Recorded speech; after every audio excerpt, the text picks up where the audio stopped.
Salut les héroïnes! Alors dans le coaching Mission de vie à haut potentiel, un de mes présupposés c'est que nous devenons la somme des choses qui nous sont arrivées.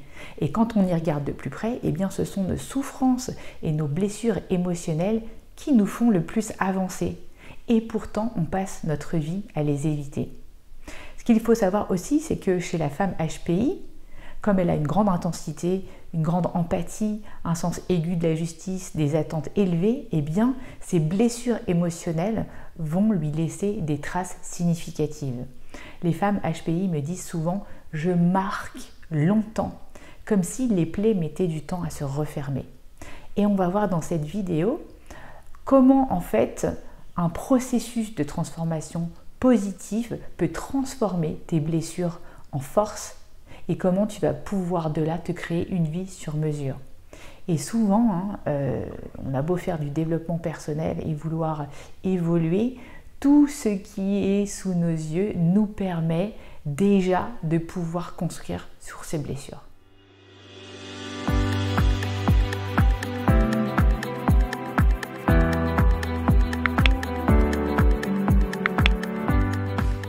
Je m'appelle Sandrine Larive, je suis coach hypnothérapeute mais aussi mentor business et j'accompagne les femmes atypiques à révéler leur potentiel en débloquant ces femmes de leur cycle répétitif qui les empêche d'avancer et de passer à l'action.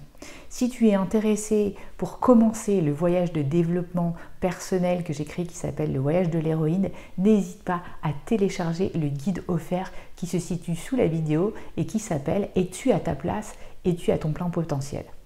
Les blessures non cicatrisées, c'est comme des prisons invisibles. On peut continuer inlassablement à s'identifier à elles et sans cesse reproduire les mêmes schémas.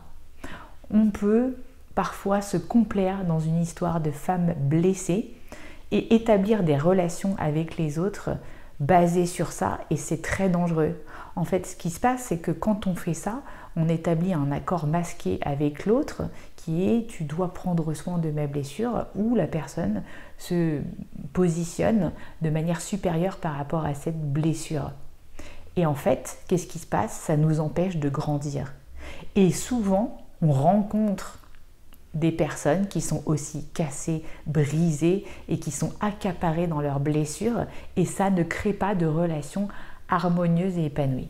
Alors aujourd'hui, je dois te poser une question qui est très difficile et qui va pouvoir te mettre un petit peu mal à l'aise, mais dans quelle mesure es-tu plus attaché aujourd'hui à ta souffrance qu'à ton bonheur?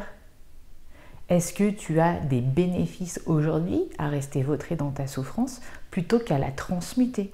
Dans son livre « Why People Don't Heal and How They Can », Caroline Myss parle d'une dynamique qu'on appelle la woundologie, qui est en fait l'identification des personnes à leurs blessures au point qu'elles ne peuvent pas en sortir et qu'elles ne peuvent pas se considérer autrement. Alors on va voir maintenant 5 façons d'identifier si tu es une woundologiste ou autrement dit en français une blessurologue. La première façon c'est de regarder si tu reproches aux autres sans arrêt ce que tu vis, de sorte que ça te garde dans l'attachement à ces personnes, mais aussi dans un attachement à la peine qu'elles t'ont causée. Deuxièmement, est-ce que tu as un besoin d'être vu dans une position de victime pour qu'inconsciemment tu tires du pouvoir et de l'attention en t'identifiant à ça? Par exemple dans le cas d'un divorce ou d'une séparation.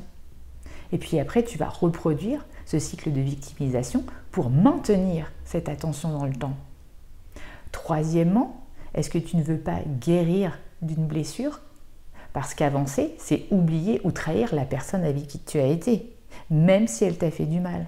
Quatrièmement, est-ce que tu ressens encore et encore ce besoin de redire aux autres la même histoire de souffrance? Qui es-tu d'ailleurs sans cette souffrance? Souvent, tu t'es laissé enfermer dans cette souffrance et tu ne sais même plus qui tu es. Cinquièmement, tu as peut-être évolué dans ta prise de conscience de ta blessure, mais il ne se passe rien dans la matière, car la conscience ne suffit pas. Tu dois ressentir dans le corps pour l'intégrer. Et si tu souffres encore, c'est peut-être que tu ne l'as pas encore digéré cette blessure physiquement. Mais sache que nos blessures ne nous définissent pas. En fait, elles sont juste notre histoire, simplement notre histoire. Et en fait, l'idée n'est pas de les renier, ces blessures, mais au contraire de croire que nous sommes bien plus que ça. Et quand on se sent au plus bas, quand on se sent brisé, l'art du kintsugi, un art japonais, nous invite à accepter l'inévitable. Une partie de nous a été cassée, c'est un fait, mais plutôt que de pleurer la situation ou de vouloir la camoufler à tout prix, on la considère comme un point de départ, une invitation à la nouveauté. Et on commence par ramasser les morceaux un à un et à les identifier pour mieux les recoller. Ça revient à faire le point sur soi, à lister ses fragilités, ses forces, à identifier les sources de son mal-être, à énumérer les valeurs qui ont été trahies. Et là, on peut déjà se relever. Et reste à saupoudrer tout ça d'un petit filet d'or pour magnifier le tout. C'est souvent dans le tragique qu'on trouve le sublime, me disait une de mes clientes. Et savoir sublimer avec de la poudre d'or ses cicatrices, c'est devenir une alchimiste de la vie. C'est aussi le meilleur moyen pour trouver ta mission de vie. Quelles sont les leçons que tu as apprises de tes blessures, de tes souffrances? Quelle cause finalement te tient grâce à ça à cœur maintenant? Comment peut-être tu vas pouvoir prévenir les souffrances que tu as déjà vécues toi-même? Comment vas-tu aider les autres à surmonter par exemple les défis que tu as déjà surmontés? Ce que je veux te dire, c'est que ta zone de génie, c'est ton histoire. Si par exemple aujourd'hui tu es en colère contre l'éducation nationale, contre le système scolaire dont ton enfant est exclu, eh bien comment peux-tu toi créer une école de la vie qui te correspond et qui correspond aux besoins de tes enfants? Je voyais cette semaine un post de Laurent Bertin qui accompagne les entrepreneurs singuliers et qui nous challenge aussi sur ça et qui nous dit « Mon amour des profils atypiques et des extraterrestres vient de ma tristesse d'un monde de surface et d'hypocrisie. » Et il nous challenge. Comment ce qui vous donne l'impression de venir d'une autre planète et qui vous déprime est-elle la clé de votre attitude, de votre présence, de votre voix et peut-être même de votre cible si vous êtes entrepreneur? Nos blessures, c'est souvent ce qui nous appelle à devenir le meilleur de ce dont nous sommes capables, à trouver des ressources insoupçonnées. C'est souvent une opportunité en éclairant nos parts d'ombre de s'élever. C'est aussi un catalyste pour comprendre ce qu'on peut offrir au monde. Et le must, c'est quand nos plaies deviennent ce que j'appelle une blessure sacrée. Parce que là où nous avons souffert le plus, c'est aussi là où nous pouvons contribuer le plus. Dans ma communauté de YouTube, par exemple, j'ai beaucoup de femmes qui ont souffert de relations toxiques avec des personnes manipulatrices ou pervers. Et qu'est-ce qu'elles font aujourd'hui? Eh bien, après avoir transcendé, et peu importe le temps que ça a mis, leurs blessures, elles aident aujourd'hui d'autres femmes à se sortir de cette situation inconfortable. Ce n'est pas tant ce que tu as vécu dans le passé qui est important, c'est ce que tu en fais. Aucune blessure ne peut déterminer ce que tu décides de vivre au présent et dans le futur. L'important, c'est vraiment de donner du sens à ce que tu as vécu. Le réveil des personnes qui ont vécu des horreurs est parfois beaucoup plus profond que des gens qui vivent une vie ordinaire de petits up and down. Aujourd'hui, je t'invite vraiment à écrire la biographie de tes blessures. Pas dans le sens de la victimisation, mais vraiment dans la perspective d'écrire précisément la force, le courage, la résilience que tu as pu avoir dans tes défis.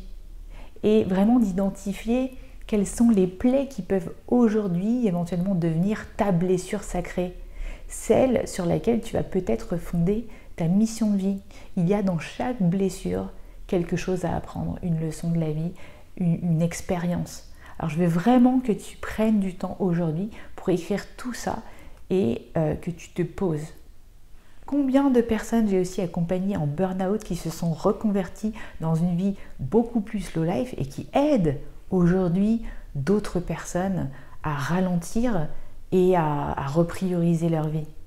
On dit que tout ce qui ne tue pas rend plus fort et aujourd'hui je pense que cette expression prend tout son sens. Ensuite, je t'invite à partager ton parcours de l'héroïne avec d'autres personnes.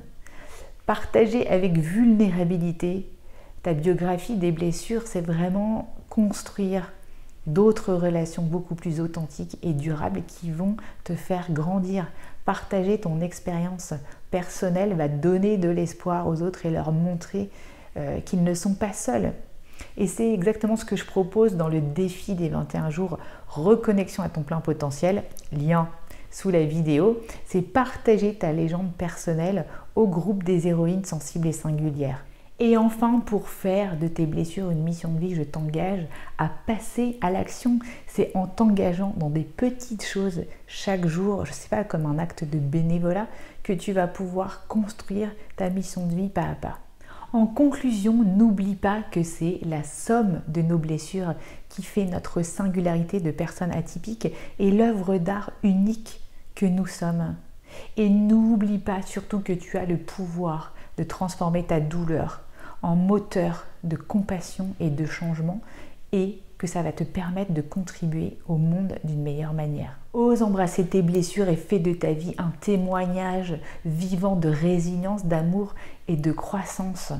Ose embrasser tes blessures pour en faire la pierre angulaire de ton chemin et d'une vie épanouissante et significative. Si vous avez aimé cette vidéo les héroïnes, laissez-moi un pouce, abonnez-vous à la chaîne et surtout laissez-moi en commentaire vos témoignages. Comment vous transformez aujourd'hui vos blessures pour en faire une mission de vie? Je pense que ça va intéresser beaucoup d'autres femmes et partagez cette vidéo si vous pensez qu'elle peut intéresser d'autres femmes. Voilà, à bientôt les héroïnes, ciao!